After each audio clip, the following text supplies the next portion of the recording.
정말 머리에 피도 안 마른 것들이 라는 말이 절로 나왔고, 범죄에 나아가기 전에 부모가, 나아가 사회가 아이들의 손을 잡고 돌이켜 세워줄 수는 없었을까?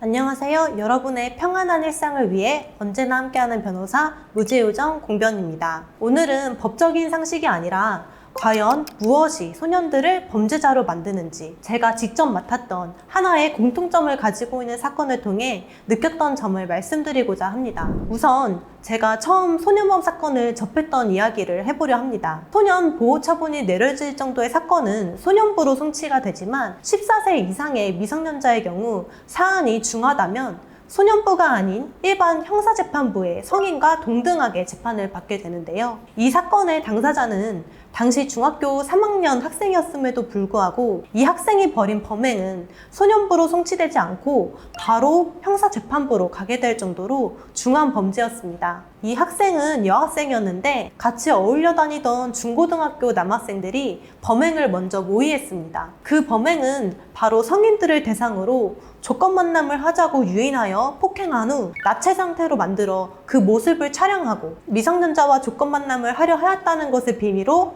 협박하고 돈을 갈취하는 것이었는데, 이때 여학생이 조건 만남의 유인책이었던 것이죠. 피해자들은 총 3명이었고 각 피해자들은 건장한 중고등학교 남학생들에게 예상치 못한 상황에서 지태한 폭행이 이루어지다 보니 속수무책으로 당하고, 그중 한 명은 운동선수 출신인 학생에게 급소를 맞아 거품을 물고 실신까지 했습니다. 이렇게 이들이 피해자들에게 갈취한 돈은 약 600만 원에 달하였습니다. 이 사건을 처음 접했을 때 이게 중고등학교 학생들이 벌인 범행이 맞는지 너무 놀랐었는데요. 정말 머리에 피도 안 마른 것들이 라는 말이 절로 나왔고, 변호사지만 이 아이들이 어떻게 정신 차리게 해야 하나 하면서 기록을 보기 시작했습니다. 함께 기소된 학생들이 총 6명이다 보니 기록의 양이 1500페이지가 넘을 정도로 방대했었는데요. 처음에는 범행에 관한 증거들이 편철되어 있어 이들의 범행에 경악하며 보다가 경찰의 추적으로 잡힌 후 이루어진 경찰 진술조서를 읽게 되었습니다. 경찰 조사를 받으면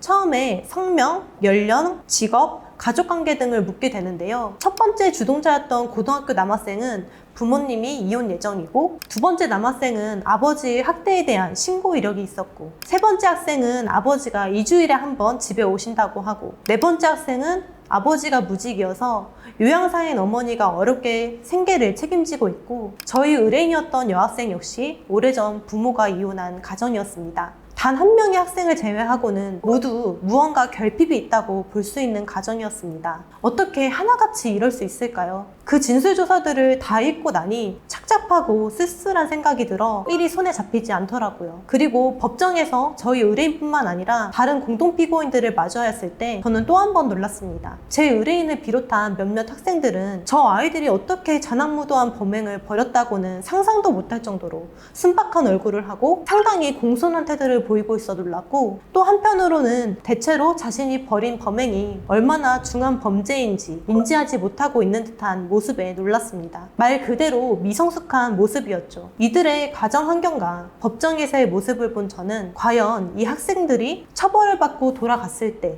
이들을 바로잡아줄 사람이 있는가에 대한 의문이 들었던 것 같습니다. 이 친구들 중에는 이미 소년원을 갔다 온 친구들도 있었거든요. 물론 이들이 벌인 잔악무도한 범행에 대하여는 피해자들을 생각해서라도 그에 마땅한 처벌을 받아야겠죠. 오늘은 이 아이들의 처벌에 대해서 이야기를 하고자 하는 것이 아니라, 처벌은 처벌이고 이 미숙한 소년들이 범행에 나아가지 않고 또 저지른 죄에 대해서는 제대로 반성할 수 있는 건전한 사회 구성원으로 성장시키는 데에 대한 고민이 필요하지 않을까라는 생각을 나눠보고 싶었습니다. 그런 불우한 환경이 모두 소년범을 양상하는 것도 아니고, 얼마 전 일어난 의대생 살인사건처럼 불우하지 않은 환경이라도 흉악한 범죄를 저지르기도 합니다. 그렇지만 불우한 환경일수록 범죄에 많이 노출되는 것은 부정할 수 없을 것 같습니다. 동일한 환경에서도 범죄에 나아간 소년범들에게 엄중한 책임을 묻는 것도 강화해야겠지만, 한편으로는 미성숙한 아이들이 범죄에 나아가기 전에 부모가, 나아가 사회가